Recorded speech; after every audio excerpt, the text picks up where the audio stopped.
Perkenalkan, nama aku Triska Meria, NIM 190853101. Di sini aku akan menjelaskan mengenai spesies Butomus umbellatus. Jangan lupa saksikan ya. Baik, di bagian ini aku akan menjelaskan mengenai klasifikasi dari spesies Butomus umbellatus. Yang pertama dimulai dari Kingdom Plantae, Division Spermatophyta, Subdivision Angiospermae, kelas Liliopsida, subkelas Alismatidae, Ordo Alismatales, famili Butomaceae, genus Butomus, dan yang terakhir yaitu spesies Butomus umbellatus linnaeus. Nah, itu merupakan bagian pertama yang menjelaskan mengenai klasifikasi dari spesies Butomus umbellatus. Baik, kita akan ke bagian selanjutnya. Kelas Liliopsida, sebagian besar berupa tumbuhan herba dan hanya sedikit yang berkayu.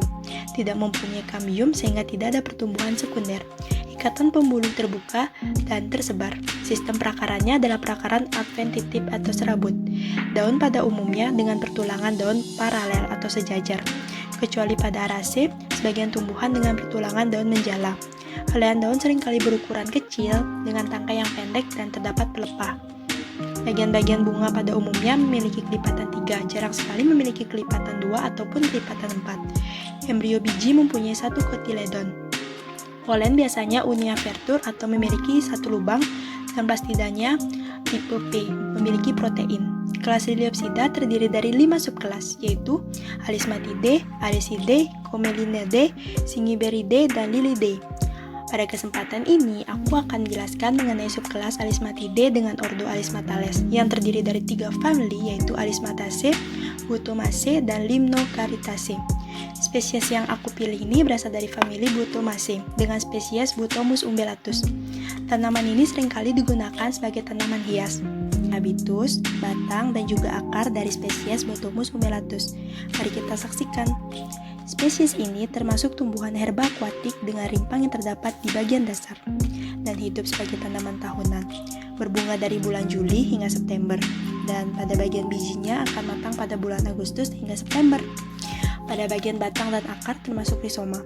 Rizoma artinya modifikasi batang tumbuhan yang tumbuh menjalar di bawah permukaan tanah dan dapat menghasilkan tunas dan akar baru dari ruas-ruasnya. Bagian daun spesies Butomus umbellatus melekat pada batang atau membentuk roset akar dan daun linier. Bangun daunnya berbentuk pedang, jorong, atau bundar. Bertulang daun melengkung dan memiliki panjang daun yang mencapai 1 meter. Bagian morfologi bunga adalah bagian yang kalian tunggu. Tanpa berlama-lama lagi, mari kita lanjutkan. Bunga pada spesies ini termasuk bunga banci actinimor, bunganya majemuk cimosa atau bunga majemuk berbatas. Bunganya terpisah atau tersusun sebagai bunga payung. Ukuran bunganya sekitar 2-3 cm dan berwarna merah muda. Hiasan bunganya berbentuk lingkaran, terlihat jelas yang dapat dibedakan dalam kelopak terdiri dari 3 daun kelopak dan 3 daun mahkota. Karpel sebanyak 6, dengan letak ovulum laminar dan polennya monosulkit. Benang sari berjumlah 8 hingga 9, memiliki 6 putik yang sederhana dan melingkar. Bagian morfologi buah dan biji akan aku paparkan, dan buat kalian masih tersisa 1 bagian lagi. Mari kita lanjutkan. Pada ginasium yang terdiri dari 6 bakal buah dan menumpang. Pada buah bebas atau berlekatan pada bagian pangkalnya. Buah pada spesies ini termasuk buah kurung. Terdapat banyak biji namun tanpa endosperm, lembaga biji lurus atau bengkok, bangun tapal kuda. Kita sudah di bagian penutup mengenai spesies Butomus umbellatus.